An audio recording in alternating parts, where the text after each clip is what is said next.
Bienvenidos, hoy vamos a meternos de lleno en un caso complicado. Empezó como un accidente de tráfico un sábado por la noche, pero se destaparon muchas cosas.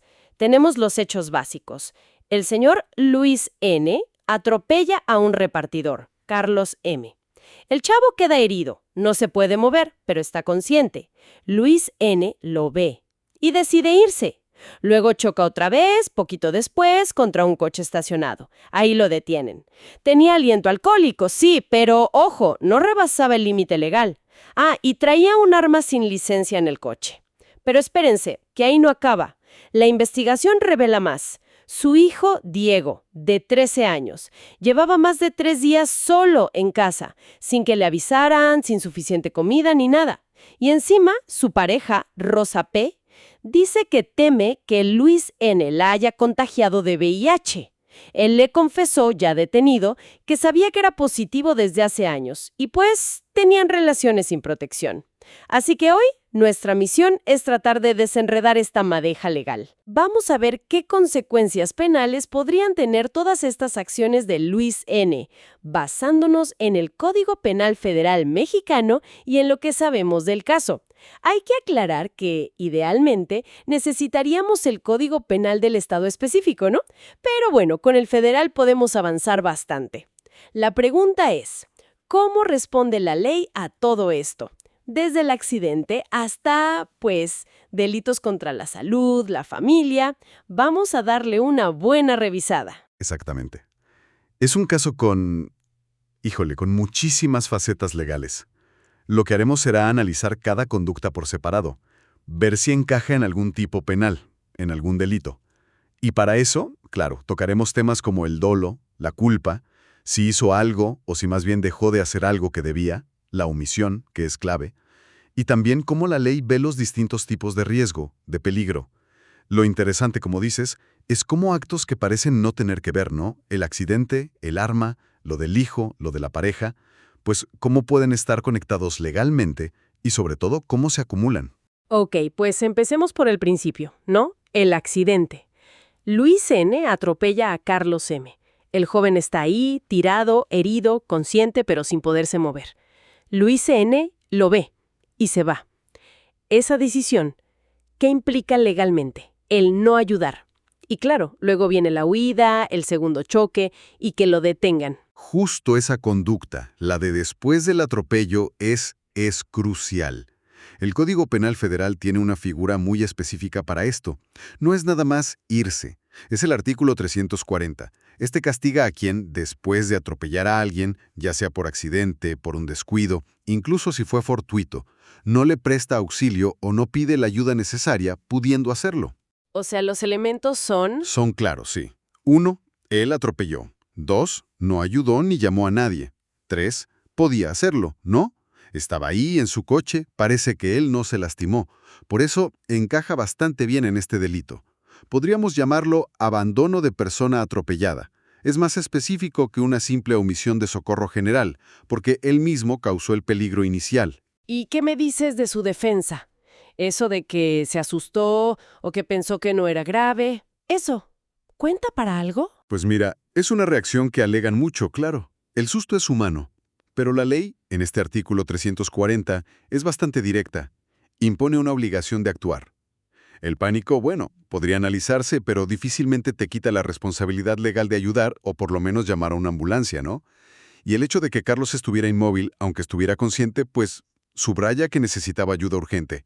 Eso de pensé que no era grave se debilita mucho cuando ves a alguien tirado en el pavimento después de que lo atropellaste.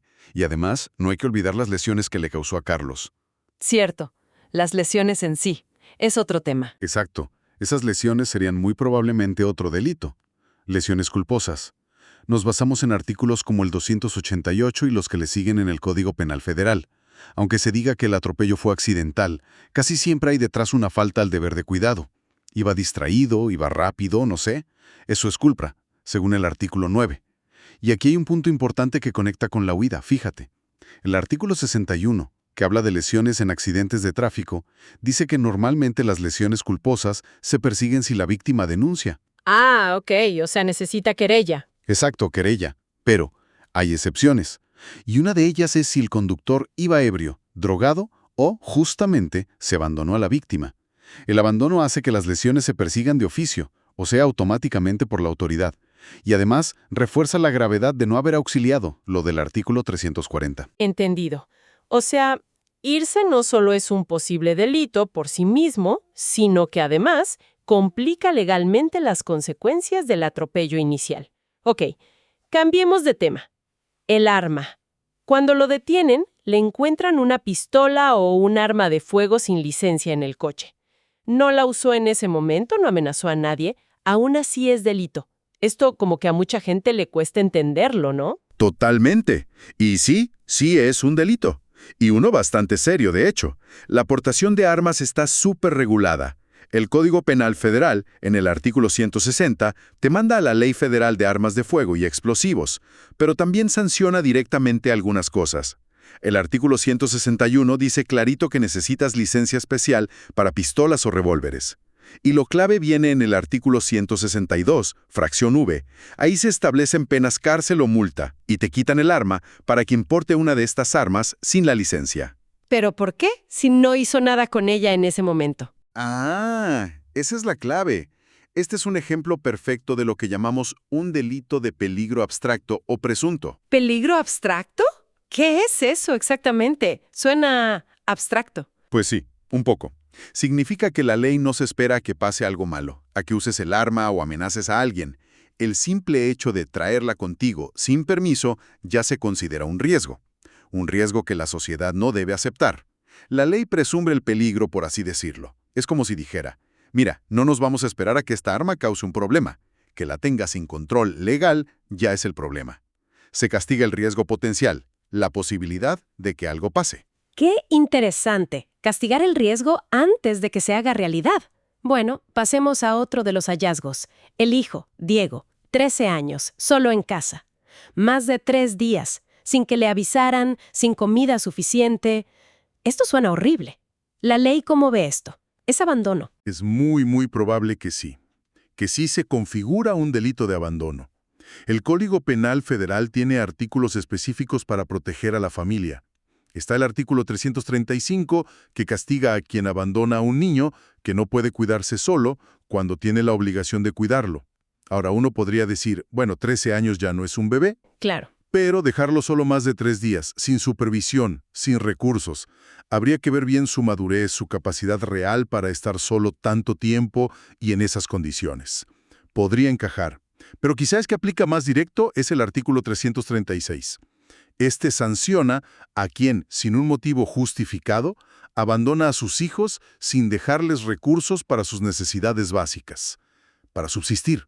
¿Y dejarlo más de 3 días sin avisar, sin asegurarse de que tenga comida? Exacto, eso parece encajar perfectamente en la descripción del 336. La falta de recursos para subsistir es clave aquí. ¿Y qué tipo de sanciones implica este delito en particular? Son serias, ¿eh? Hablamos de prisión, multa, y también puede perder la patria potestad, otros derechos de familia. Además, tiene que reparar el daño, o sea, pagar lo que no le dio para su sustento. Y ojo con esto, el artículo 337 dice que este delito se persigue de oficio. Es decir, la autoridad tiene que investigar y actuar aunque nadie ponga una denuncia formal. ¿Por qué? Porque la ley considera que proteger a los menores es un interés público, algo que el Estado debe defender activamente. Los elementos clave son esos: la obligación de cuidarlo, el abandono sin justificación y que el menor se quede sin recursos. Vaya, la situación legal de Luis N. se pone cada vez más densa. Y llegamos al último punto, que es quizá el más personal, el más delicado. Lo de su pareja Rosa P. y el VIH. Ella teme estar contagiada. Tenían una relación estable, exclusiva, sin protección, confiando el uno en el otro, ¿no? Y él le suelta que sabía que era VIH positivo desde hace años. Es devastador humanamente. ¿Pero el Código Penal dice algo de esto? Sí, claro que dice. Es un tema muy sensible y la ley lo trata con mucha seriedad. Aquí aplica el artículo 199 bis del Código Penal Federal. Este artículo es muy específico. Sanciona a la persona que, sabiendo que tiene una enfermedad grave y contagiosa, como el VIH, en periodo infectante, pone en peligro de contagio la salud de otra persona, y lo hace por medio de relaciones sexuales u otro medio de transmisión. Ok, analicemos eso con Luis N. Él confesó que sabía. Exacto, vamos a desglosarlo. 1. Saberse enfermo de algo grave y transmisible. Luis confesó saberlo del VIH, ese elemento check. 2. Estar en periodo infectante. Esto, bueno, necesita confirmación médica, pero generalmente el VIH sin tratamiento es infectante. Es algo a probar en el caso. 3. Poner en peligro la salud de otro. Aquí, tener relaciones sexuales sin protección con Rosa P., sabiendo él su condición, pues cumple clarísimo este requisito. Fíjate que no se necesita probar que la contagió, basta con haberla puesto en ese peligro real, concreto. Aunque no la haya contagiado. Aunque no la haya contagiado. El delito es poner en peligro. Es un delito de peligro, no de resultado. ¿Entendido? Y el cuarto elemento. El medio transmisible. Aquí, las relaciones sexuales. El artículo las menciona explícitamente, y es lo que aplica en este caso. Y ahora, la intención. ¿Lo hizo a propósito? ¿Fue un descuido? ¿Cómo se llama eso en derecho? ¿Dolo? ¿Culpa? Mira, todo indica que actuó con dolo. El artículo 9 del Código nos ayuda a entenderlo.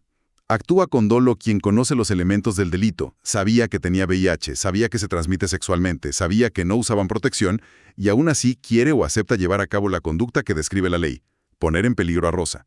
Su confesión de saberlo por años y seguir teniendo relaciones sin protección sugiere por lo menos lo que llamamos dolo eventual. Dolo eventual. ¿Puedes explicar eso un poquito más? ¿Qué significa? Claro, dolo eventual es cuando, quizá tu objetivo principal no era contagiarla, no es que dijera, la voy a contagiar, pero sabías que había un riesgo altísimo, muy probable, de que pasara si tenía relaciones sin protección, y aún así decidiste seguir adelante. Es como si aceptaras esa posibilidad, esa consecuencia, como parte del paquete de tus actos. Es diferente de la culpa, que sería más bien una negligencia, una imprudencia, pero sin esa conciencia y aceptación del riesgo tan directa. Entiendo. Si hubiera creído, no sé, por error, que no contagiaba, quizás sería culpa. Pero al saberlo y ocultarlo... Al saberlo y ocultarlo y seguir actuando de esa manera, parece claramente doloso. Ok, entonces la forma de cometer este delito fue, por un lado, la acción de tener relaciones y por otro, la omisión de no decir nada, de no protegerla. Exactamente, es una mezcla. La acción, el acto sexual, combinada con una omisión importantísima. No informar o no tomar precauciones para evitar ese peligro, sabiendo perfectamente su condición. Bien, ya revisamos cada pieza. Lesiones culposas, agravadas por la huida, abandono de la víctima, portación de arma, abandono del hijo, peligro de contagio. ¡Qué lista! Es bastante. ¿Cómo maneja la ley esta acumulación? ¿Nada más suman las penas de todo y ya? Bueno, no es tan simple como sumar y ya, pero sí, la idea general es que se acumulan. Esto se llama concurso de delitos. El artículo 18 del Código Penal Federal habla de dos tipos principales. El concurso ideal, que es cuando con una sola acción cometes varios delitos. Y el concurso real, que es cuando con varias acciones distintas cometes varios delitos. Y en este caso de Luis N., ¿cuál sería? Pues parece un caso clarísimo de concurso real. Tenemos varias conductas, separadas en el tiempo y en su naturaleza. Una, la de manejar imprudentemente, atropellar y luego huir. Eso podría juntar las lesiones y el abandono de atropellado. 2, la de traer el arma sin licencia, que fue algo constante mientras la tuvo. 3, la de dejar al hijo sin recursos por días, que fue una omisión que duró tiempo. Y 4, la conducta, también continuada, de tener relaciones sin protección sabiéndolo del VIH. Son varias acciones u omisiones distintas. Y cada una parece ser un delito diferente. Exacto. Y para estos casos de concurso real, el artículo 64 del Código dice cómo se ponen las penas. La regla general es que te ponen la pena del delito más grave, y esa pena se puede aumentar sumándole las penas de los otros delitos. Claro, hay límites. El mismo artículo 64 te remite a los máximos que marca la ley, como el artículo 25, que habla de un tope general de 60 años de prisión, aunque siempre hay que ver las reglas para cada caso específico. Pero la idea central es esa. Las responsabilidades se van sumando y la condena final puede ser mucho mayor que la de un solo delito. Es como si cada mala decisión, cada acto ilegal, fuera un ladrillo que va haciendo una torre legal, pues cada vez más alta y peligrosa para Luis N. Recapitulando rápido. Un solo señor, en un periodo relativamente corto, podría enfrentar cargos por una variedad impresionante de delitos, desde algo de tráfico hasta seguridad pública, bienestar familiar, salud pública, de todo un poco. Así es. Y este caso, si lo vemos más allá de los detalles de Luis N., nos sirve para sacar algunas reflexiones importantes sobre cómo funciona el derecho penal, ¿no? ¿Qué busca? A ver, adelante. ¿Cuáles serían esas reflexiones clave? Bueno, primero, esa diferencia que ya tocamos entre peligro efectivo y peligro presunto. Vimos que lo del arma sin licencia, artículo 162 sub, es un delito de peligro presunto o abstracto. La ley castiga el riesgo potencial. No necesita que el arma haga daño. En cambio, las lesiones, artículo 288 y siguientes, o el peligro de contagio, artículo 199 bis, son delitos de peligro efectivo o concreto. Ahí sí se necesita demostrar que pusiste en peligro real y directo a alguien, o que ya causaste un daño a su integridad física o a su salud. Entender esto nos ayuda a ver que la ley a veces actúa como prevención ante ciertos riesgos y otras veces responde a daños que ya pasaron o que son muy inminentes. Ok, esa es la primera. La segunda. La segunda es la importancia del deber jurídico de actuar. Este caso es un ejemplo perfecto con el abandono del atropellado, art. 340, y el abandono del hijo, art. 336-336. El derecho penal no solo castiga hacer lo prohibido, las acciones, sino también no hacer lo que debes, las omisiones. Cuando la ley te dice, tienes que ayudar a quien atropellaste o tienes que cuidar a tu hijo, si no lo haces a propósito, es tan delito como si hubieras hecho una agresión. La omisión es una forma de delinquir cuando pone en peligro o destruye cosas importantes que la ley te ordena proteger. No hacer nada también es hacer algo, legalmente hablando. Exacto. Y tercero, este caso nos muestra qué tan amplia es la protección penal ante diferentes riesgos sociales. A veces pensamos que el derecho penal es solo para crímenes violentos. No. Homicidios, robos con violencia. Pero aquí vemos que protege muchas otras cosas. La seguridad en la calle, con el control de armas, la seguridad vial, la integridad de la familia, protegiendo a los menores, la salud pública y la personal, previniendo contagios. Conductas que, si las ves solitas, podrían parecer menos graves que un asesinato, como traer un arma ilegal, dejar solo a un menor o exponer a alguien a una enfermedad. La verdad es que generan riesgos muy importantes para todos, para cómo vivimos juntos. Y por eso la ley interviene, para prevenirlos y sancionarlos. Busca mantener un orden, una seguridad básica. Queda clarísimo. No es solo castigar el daño ya hecho, sino también prevenir riesgos y exigir que cumplamos con nuestras responsabilidades, incluso cuando la acción fue, en realidad, no actuar cuando debíamos. Cada parte de este caso nos enseña algo distinto de cómo la ley intenta proteger lo que considera valioso. Este análisis nos deja pensando en cómo una serie de malas decisiones, de descuidos graves o de actos ya con toda la intención pueden crear una red súper compleja de consecuencias legales. Y bueno, para cerrar, lanzamos una reflexión para quienes nos escuchan. Más allá de las penas que un juez le podría poner a Luis N., ¿qué nos enseña un caso así sobre nuestra propia responsabilidad? Sobre cómo nuestras acciones y también lo que dejamos de hacer impactan, a veces sin que nos demos cuenta, pero muy profundamente en la vida de otros, en nuestra familia, en la sociedad. ¿Daño real que se causa? Son preguntas que van más allá de los códigos, ¿no? Nos tocan a todos. Muchas gracias por acompañarnos en este análisis a fondo. Hasta la próxima.